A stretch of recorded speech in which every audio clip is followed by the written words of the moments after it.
ஆன்மீக நண்பர்கள் அனைவருக்கும் வணக்கங்கள். இன்றைக்கி எதை பற்றி பார்க்க போகிறோம்னா, இந்த புரட்டாசி மாதத்தில் நம்ம 12 ராசிக்கு உரிய என்னென்ன அமைப்பு இருக்குது, எப்படி இருக்குது, இந்த மாதத்தில் இந்த 2025 எந்தெந்த அமைப்புகள்லாம் வர இருக்குது அப்படிங்கிறத பற்றி பார்க்கலாம்.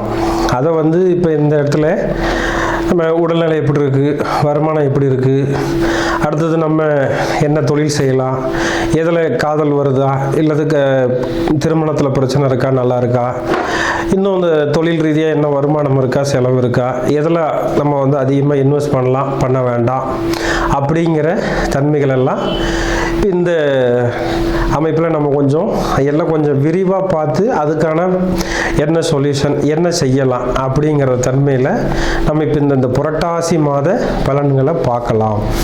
அதில் இப்போ ஒவ்வொரு கணக்குலேயும் ஒவ்வொரு சூழல்கள் வரும். ஒவ்வொரு ராசிக்கு இந்த மாதிரி செய்யலாம், செய்யக்கூடாது அப்படிங்கிற ஒரு சூழல்லாம் இருக்கும். அது எல்லாத்தையும் நம்ம பொறுமையாக அழகாக அது என்னென்ன செய்யலாம், என்னென்ன செய்யக்கூடாது. ஏன்னா மக்களுக்கு எதில் எடுத்தாலும் அவசரம் இருக்குது, அதே அளவுக்கு பொறுமையை குறைஞ்சிக்கிட்டே இருக்குது. அப்போ அந்த பொறுமையாக என்ன சொல்ல வரோம், அதில் இருக்கிற ப்ளஸ் ஆர் மைனஸ் என்ன, அதை தெரிஞ்சு அதை அனுபவப்படுத்தி அதை நீங்கள் உங்கள் லைஃப்பில் பொருத்தி அதை நல்ல ஒரு ஆழ்ந்த சிந்தனையோடு எடுத்துகிட்டு போய் அதை நீங்கள் சரியாக பயன்படுத்திக்கிறீங்கன்னா இந்த ராசி பலன் அந்த விஷயம் இருக்கு இல்லையா, அது மாத ராசி பலன். அப்போ இந்த மாதத்தில் நீங்கள் எதை செஞ்சால் சௌரியமாக இருக்கலாம், எதை செஞ்சால் கொஞ்சம் டிஸ்டர்ப் ஆகும் அப்படிங்கிறத பற்றி இப்போ நம்ம பார்க்கலாம். இந்த புரட்டாசி மாதத்தில் இப்போ 2025 மேச ராசியை பற்றின என்ன அமைப்பு இருக்குது, என்ன இந்த மேச ராசிக்கு என்னென்ன சூழல்கள்லாம் ப்ளஸ் ஆர் மைனஸ், அதை சரியாக பயன்படுத்திக்கிறது எப்படி அப்படிங்கிறத பற்றி இப்போ நம்ம பார்க்கலாம். இந்த ஒரு விஷயத்தை சொல்லிடுறேன் ஃபஸ்ட்டு. அதாவது புரட்டாசி மாதத்தில் இப்போ இந்த மேச ராசி அப்படின்னு பார்த்தீங்கன்னா பொதுவாக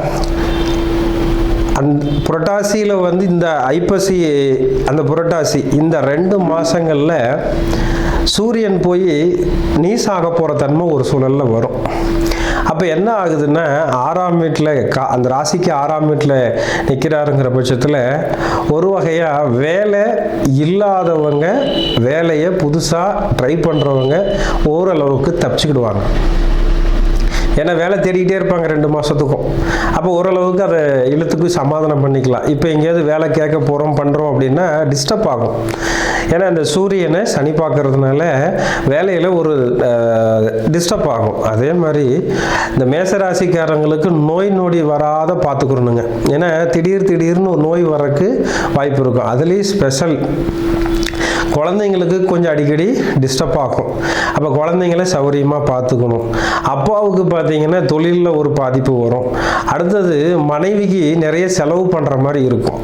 இப்போ மேரேஜ் ஆயிடுச்சு அப்படின்னு சொன்னாக்கா அவங்களுக்கு மனைவிக்கு ஒரு சின்ன கால் வலி வர்றது, மனைவிக்கு சின்ன பிரச்சனைகள் வர்றது, அவங்களோட கொஞ்சம் வாக்குவாதம் பண்ணுறதெல்லாம் இருக்கும். மனைவிக்கு பொதுவாகவே ஹாஸ்பிட்டல் போய் வரக்கூடிய தன்மை வந்துடும்.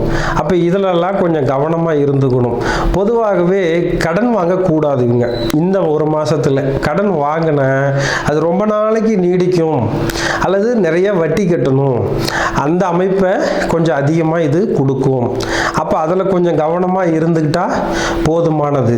அடுத்தது பார்த்தீங்கன்னா 6ஆம் இடம் எந்த சூழல்லையும் இழப்புகளை சந்திக்கணும் அல்லது எதிரியை சந்திக்கணும் அல்லது ஹாஸ்பிட்டல் மருத்துவமனைக்கு போய் செலவுகளை சந்திக்கணும்னு ஒரு சூழல் இருக்குது.